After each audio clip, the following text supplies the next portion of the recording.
Bonjour, bienvenue, nouveau numéro de Megatrend sur Boursorama. Aujourd'hui, on s'intéresse aux grandes mutations économiques qui sont et qui vont transformer, façonner le visage de nos sociétés dans les prochaines années, même dans les prochaines décennies. Bonjour Bastien. Bonjour.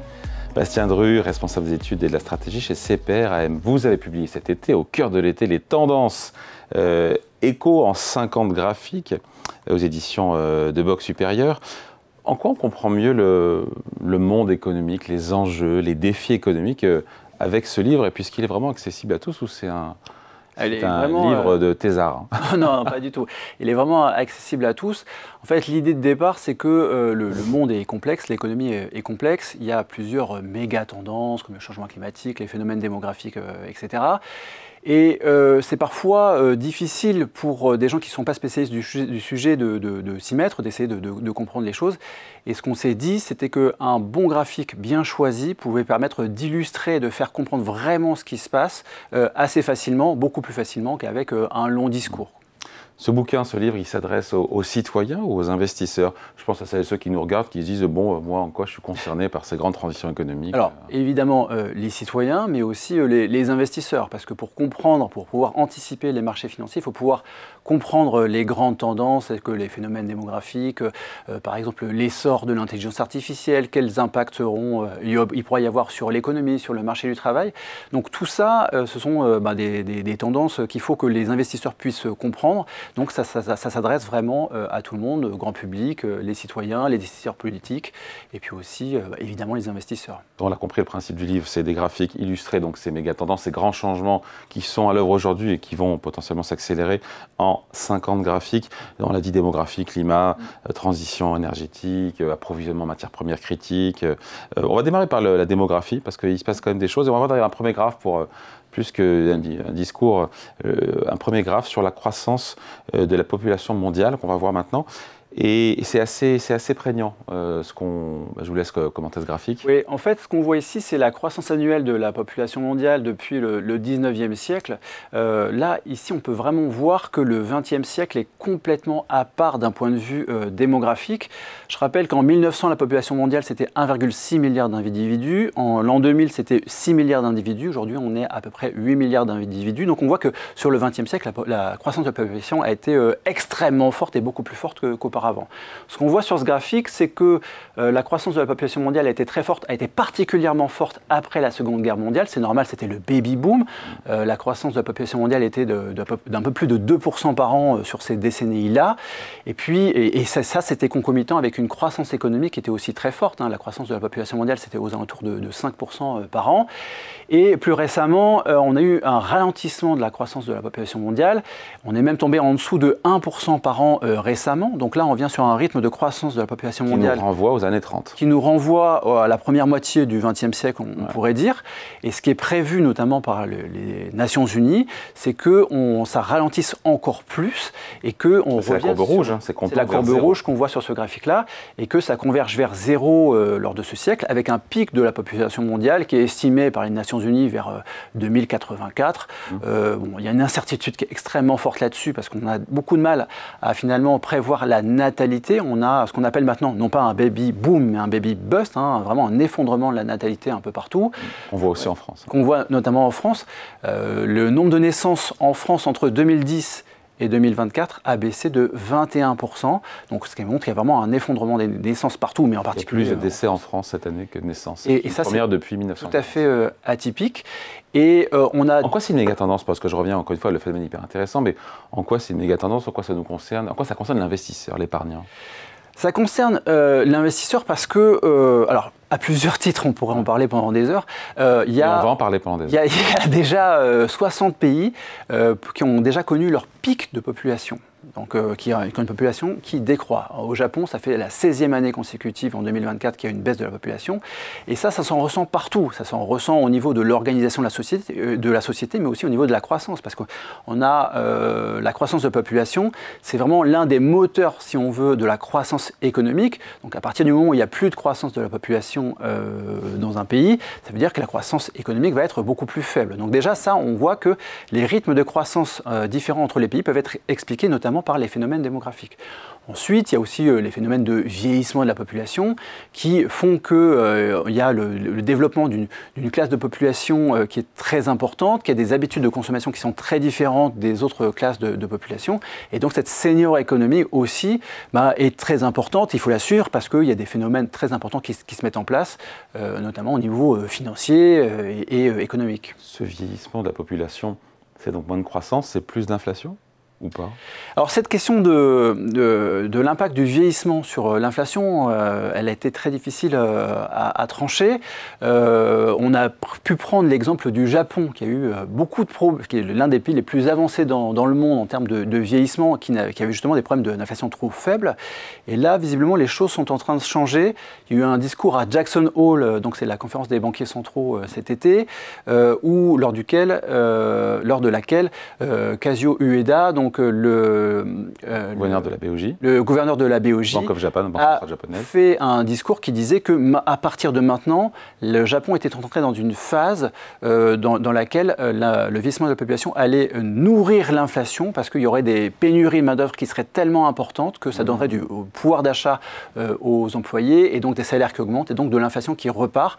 Donc on peut penser que à terme, à la fin du cycle, le vieillissement donne naissance à de l'inflation. Et pour les marchés actions, quel impact ça a? Parce que s'il y a plus d'inflation, on peut se dire l'impact entre inflation et action, dans le temps, ça a évolué. Hein. Alors, c'est une question qui est très difficile à trancher parce que les phénomènes, l'évolution des marchés boursiers ces dernières années sont multifactoriels. Le plus gros phénomène boursier des dernières années, c'est vraiment la tech. La tech qui n'a pas forcément de rapport direct avec le vieillissement de la population. Quoique, en fait, ce à quoi on assiste, c'est que le vieillissement de la population, en donnant naissance à des pénuries de main-d'œuvre, nourrit finalement un besoin de robotisation. Il y a beaucoup plus de robotisation. C'est quelque chose qu'on illustre aussi dans le livre, qui peut se donner une boucle finalement avec le phénomène de la tech. Dans les grandes tendances économiques, Bastien, il y a aussi évidemment le climat. Et il y a un deuxième graphe qui est très parlant aussi, l'accélération du changement climatique. Pour ceux et ceux qui ont un doute, on va découvrir ce nouveau graphique que je vous laisse commenter. Alors là, ce qu'on voit, c'est depuis le 19e siècle, l'évolution de la population, de la température moyenne au niveau mondial. Chaque point représente une année. Et ce qu'on veut illustrer avec ce graphique, c'est le fait que le changement climatique a accéléré récemment. Donc on met une petite courbe de tendance entre 1970 et 2009. Sur ces 40 années-là, la température a augmenté de 0,18 degrés par décennie. Et depuis 2009, la température augmente de 0,30 degrés par décennie. On a quasiment un doublement du rythme de réchauffement climatique sur les 15 dernières années par rapport aux 40 années précédentes. On voit l'accélération. Et voilà, donc la pente, on voit bien la courbe bleue et la courbe rouge. Changement de tendance, effectivement. Et depuis 2010, on voit bien l'accélération. Tout à fait. Donc ça, c'est mathématique, c'est statistique, je veux dire. C'est un constat, c'est tout simplement un constat. Voilà, y a pas de... Je précise ici quand même qu'on mesure la température par rapport au niveau pré-industriel, c'est-à-dire la moyenne entre 1850 et 1900. L'accélération de ce changement, de ce réchauffement climatique, encore une fois, quel impact, on le voit bien au quotidien, encore une fois, avec les incendies, les pluies, les feux de forêt, tout ce qu'on veut. Quel impact, encore une fois, pour l'épargnant qui nous regarde?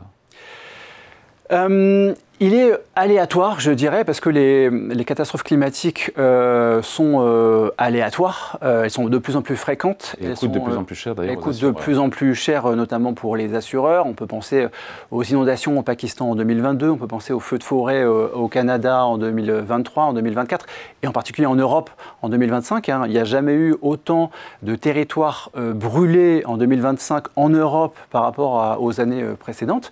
Donc il y en a vraiment des phénomènes qui sont extrêmement violents de ce point de vue-là, et ça peut atteindre par exemple le secteur agricole. Ça peut donner naissance à des augmentations de prix pour certains biens agricoles pour lesquels les récoltes auraient été détruites. Donc ça, c'est l'un des phénomènes qu'on peut voir, l'augmentation des prix agricoles qui peut se ressentir au niveau des cours boursiers, notamment des producteurs de ces matières premières agricoles. On peut le voir au niveau de l'assurance aussi. Donc ça fait partie des choses qu'on peut voir assez fréquemment maintenant, de plus en plus fréquemment. Il faut qu'on parle aussi, dernier graphique, sur la tech et sur l'IA. Je trouve absolument incroyable ce graphique sur l'adoption tellement rapide de l'intelligence artificielle aux États-Unis, on va voir ce graphique, il est incroyable. Qu'est-ce qu'on voit? Alors il faut... Voilà, je vous laisse Donc commenter. là, on voit le taux d'adoption, c'est-à-dire le taux d'utilisation par les ménages américains au fur et à mesure des années après la mise en marché. Quand on le voit comme ça, il n'est pas parlant quand on le voit comme ça. Voilà. Il faut prendre le temps d'analyser parce que... Donc c'est le taux d'utilisation par les ménages américains d'une technologie après sa mise en marché. D'abord l'électricité. Donc on voit l'électricité par exemple, on voit Internet, on voit les ordinateurs. Et les smartphones aussi. Les smartphones qui sont diffusés très rapidement dans l'économie américaine. Et ce qu'on peut voir avec ce graphique, c'est que ChatGPT, 2 ans après sa mise en marché, était utilisé par 40% des ménages américains. Pour avoir la même chose, 40% d'utilisation par les ménages américains pour Internet, ça avait pris 8 ans. Pour l'électricité, ça avait pris 15 ans, c'est notamment, voilà, c'est ce qu'on peut voir sur ce graphique. C'est ça. Donc la diffusion de... ultra rapide de ChatGPT par rapport, encore une fois, à des technologies récentes, les réseaux sociaux, encore une fois, les smartphones, c'est récent, les ordinateurs.